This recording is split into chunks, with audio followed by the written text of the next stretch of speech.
ಮಠದಲ್ಲಿ ಯಾವ ಸಿದ್ಧಾಂತಗಳು ಜೀವಂತವಾಗಿದ್ವೋ ಅವು ಧಾರವಾಡ ಜಿಲ್ಲೆಯಲ್ಲಿ ಮತ್ತೆ ಪುನರ್ಜೀವನಗೊಂಡಿದ್ದಾವೆ ಅಂತಕ್ಕಂಥದ್ದನ್ನು ಹೇಳಬೇಕಾಗಿದೆ.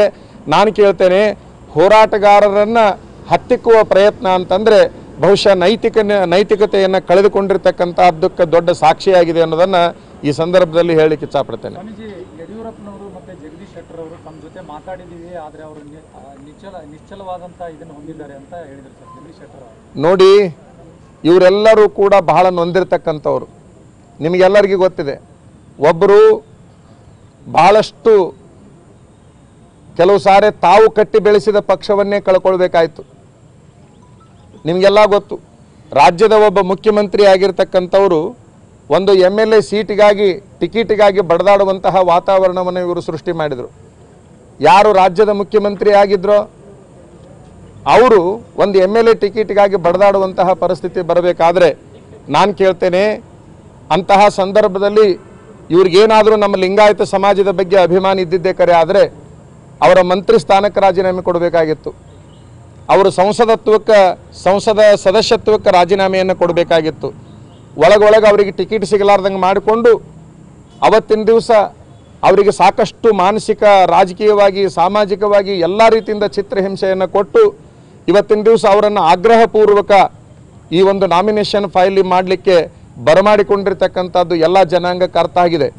ಅದರ ಜೊತೆಗೆ ಮಾಜಿ ಮುಖ್ಯಮಂತ್ರಿಗಳನ್ನು ಕರೆದು ನಾಮಿನೇಷನ್ ಫೈಲ್ ಮಾಡಲಿಕ್ಕೆ ಬಳಸಿಕೊಂಡ್ರು. ಅವತ್ತಿನ ದಿವಸ ರಾಜೀನಾಮೆ ಕೊಡುವ ಸಂದರ್ಭದಲ್ಲಿ ಕಣ್ಣೀರು ಹಾಕಿಸಿದವರು ಯಾರು ಅಂತಕ್ಕಂತಹ ಪ್ರಶ್ನೆಯನ್ನು ಇವತ್ತಿನ ದಿವಸ ನಾನು ಮಾಡಬೇಕಾಗಿದೆ.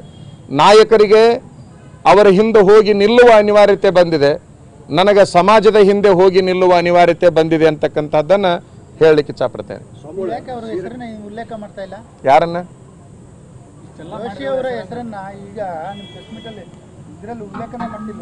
ಯಾಕೆ ಉಲ್ಲೇಖ ಮಾಡ್ತಾ ಇಲ್ಲ ಅಂತಂದ್ರೆ, ನನ್ನ ಬಾಯಿಯೊಳಗೆ ಬಹಳ ಸಾರಿ ಆ ಹೆಸರು ಬಂತು ಅಂತಂದ್ರೆ ಅದಕ್ಕೆ ಬೆಲೆ ಬಂದಿತ್ತು ಅನ್ನುವಂಥ ಉದ್ದೇಶಕ್ಕಾಗಿ ಆ ಹೆಸರನ್ನು ಕೂಡ ಹೇಳಬಾರ್ದು ಅನ್ನುವಂಥ ಪರಿಸ್ಥಿತಿಗೆ ನಾವು ಬಂದಿದ್ದೇವೆ. ಈಗ ಸ್ವಾಮಿಗಳು ಶಿರಟ್ಟೆಪಟ್ಟೇಶ್ವರ ಸ್ವಾಮಿಗಳಲ್ಲಿ ಭಕ್ತರು ನೀವು ಕನ್ನಡ ಉಳಿದ್ರೆ ನೀವು ಮಠ ಬಿಡುವಂಥದ್ದನ್ನು ನಾಳೆ ಅವ್ರ ಮುಂದೆ ಸೀರಿಯಸ್ ತಗೊಂಡು ಮಾಡಿದ್ರೆ ಮುಂದೆ ನಿಮ್ಮ ನಿಧಿ ಏನಿರ್ತದೆ? ನಾವು ಯಾರ ವಿರುದ್ಧ ಚುನಾವಣೆಗೆ ಸ್ಪರ್ಧಿಸಿದ್ದೇವೋ ಅವರು ನಮ್ಮ ಮಠದಲ್ಲಿ ಗುಂಡಾಗಿರಿ ಮಾಡಲಿಕ್ಕೆ ಹಚ್ಚಿದ್ದಾರೆ. ನಮ್ಮ ಮಠದ ಶಾಂತಿ ಸುವ್ಯವಸ್ಥೆಯನ್ನು ಕಾಪಾಡುವುದನ್ನು ಬಿಟ್ಟು ನಮ್ಮ ಮಠದಲ್ಲಿ ಅಶಾಂತಿಯನ್ನು ಉಂಟು ಮಾಡುವಂತಹ ಪ್ರಯತ್ನವನ್ನು ಮಾಡ್ತಾ ಇದ್ದಾರೆ. ನಿನ್ನೆ ರಾತ್ರಿ 20 ಜನರು ಹೋಗಿ ನಮ್ಮ ಹಿರಿಯ ಗುರುಗಳಿಗೆ ಮಾನಸಿಕ ಹಿಂಸೆ ಕೊಡುವ ಪ್ರಯತ್ನ ಮಾಡಿದಂಥ ಸಂದರ್ಭದಲ್ಲಿ ಮಠದ ಭಕ್ತರು ಏನು ಮಾಡಿದ್ದಾರೆ ಅಂತಂದ್ರೆ ಹೋಗಿ ಅಲ್ಲಿ ಅಂತಹ ಘಟನೆಗಳು ನಡೆಯಲಾರದ ಹಾಗೆ ನೋಡಿಕೊಂಡಿದ್ದಾರೆ. ನಾನು ಕೇಳ್ತೇನೆ, ರಾತ್ರಿ 12 ಗಂಟೆಗೆ ರಾತ್ರಿ 8 ಗಂಟೆಗೆ ಕಳಿಸುವ ಅವಶ್ಯಕತೆ ಏನಿತ್ತು ಅನ್ನುವಂಥದ್ದು. ಹೋಗಬೇಕಾಗಿತ್ತು ಅಂತಂದರೆ ಹಿರಿಯ ಗುರುಗಳ ಹತ್ರ ಹೋಗಬೇಕಾಗಿತ್ತು ಅಂದರೆ ಬೆಳಗ್ಗೆ ಹೋಗಬೇಕು, ಮಧ್ಯಾಹ್ನ ಹೋಗಬೇಕು, ಹೊತ್ತು ಮುಳುಗೋದ್ರೊಳಗೆ ಹೋಗಬೇಕು. ಎಲ್ಲರೂ ಊರೊಳಗೆ ತಮ್ಮ ಪಾಡಿಗೆ ತಾವಿದ್ದಾಗ ರಾತ್ರಿ ಹೋಗ್ತಕ್ಕಂಥದ್ದು, ಹಿರಿಯರಿಗೆ ತೊಂದರೆಯನ್ನು ಕೊಡ್ತಕ್ಕಂಥದ್ದು ಏನಿದು ಸಿದ್ಧಾಂತ ಅನ್ನುವಂತಹ ಪ್ರಶ್ನೆಯನ್ನು ನಾವು ಮಾಡಬೇಕಾಗಿದೆ.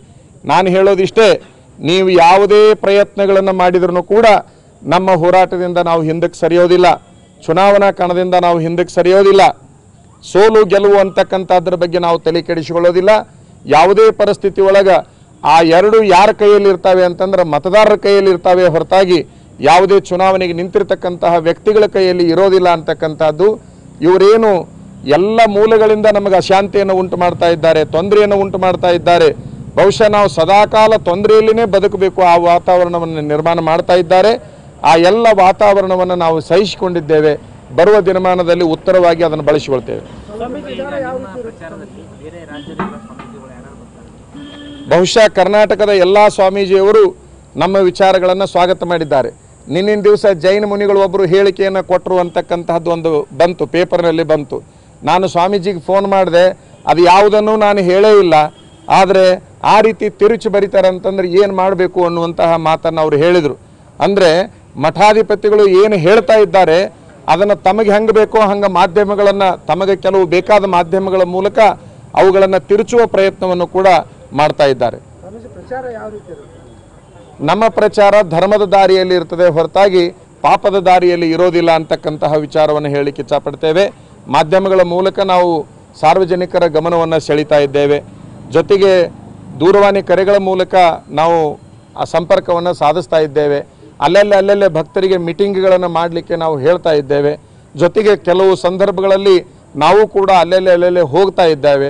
ನಾವು ಒಟ್ಟಾರೆ ನಮ್ಮ ಪ್ರಚಾರ ಧರ್ಮದ ದಾರಿಯಲ್ಲಿ ಇರ್ತದೆ, ಯಾಕಂದ್ರೆ ನಮ್ಮದು ಧರ್ಮ ಯುದ್ಧ. ನಾವು ಈಗಾಗಲೇ ಅಲ್ಲೆಲ್ಲೇ ಸಭೆಗಳನ್ನು ಮಾಡಿದ್ದೇವೆ. ಸಾರ್ವಜನಿಕರು ಏನನ್ನ ಬಯಸ್ತಾರೆ ಆ ಪ್ರಕಾರ ಮುಂದೆ ಮಾಡ್ಕೊಂತ ಹೋಗ್ತೇವೆ. ಚುನಾವಣೆವರೆಗೂ ಮಾತ್ರನಾ, ಚುನಾವಣೆ ನಂತರನೂ ಮುಂದುವರಿತಾರೆ? ಎಲ್ಲಿಯವರೆಗೆ ಈ ರಾಜ್ಯದ ಸಂಸ್ಕೃತಿ, ನ್ಯಾಯ, ನೀತಿ, ಸಿದ್ಧಾಂತಗಳು ಜೀವಂತವಾಗಿ ಉಳಿಯೋದಿಲ್ವೋ, ಬೆಳೆಯೋದಿಲ್ವೋ, ಎಲ್ಲಿಯವರೆಗೆ ಈ ನಾಡಿನ ರೈತರಿಗೆ, ವಿದ್ಯಾರ್ಥಿಗಳಿಗೆ, ನಿರುದ್ಯೋಗಿಗಳಿಗೆ ಅವಕಾಶಗಳು ಸರಿಯಾಗಿ ಸಿಗೋದಿಲ್ವೋ ಅಲ್ಲಿಯವರೆಗೆ ನಮ್ಮ ಹೋರಾಟವನ್ನು ನಾವು ಮುಂದುವರಿಸ್ತೇವೆ. ನಿಮ್ಮ ಚುನಾವಣೆ ಸ್ಪರ್ಧೆ ಜೋಶಿ ಅವರನ್ನು ಸೋಲಿಸೋದು ಅಥವಾ ನೀವು ಗೆಲ್ಲುವುದು? ನಾವು ಚುನಾವಣೆಗೆ ನಿಲ್ಲುವ ಪೂರ್ವದಲ್ಲಿ ಅವ್ರನ್ನ ಸೋಲಿಸಿದ್ರೆ ಸಾಕು ಅನ್ನುವಂಥ ವಿಚಾರದಲ್ಲಿದ್ವಿ. ಈಗ ಯಾವುದೇ ಪರಿಸ್ಥಿತಿಯಲ್ಲಿ ಗೆಲ್ಲಲೇಬೇಕನ್ನುವಂತಹ ತೀರ್ಮಾನವನ್ನು ಮಾಡಿದ್ದೇವೆ. ನಿಮ್ಮ ಎದುರಾಳಿ ಯಾರು ಚುನಾವಣೆಯಲ್ಲಿ? ನಮ್ಮ ಎದುರಾಳಿ ಯಾರ್ಯಾರು ನಿಂತುಕೊಂಡ್ರಲ್ಲ ಅವರೆಲ್ಲರೂ ನಮ್ಮ ಎದುರಾಳಿಗಳೇ.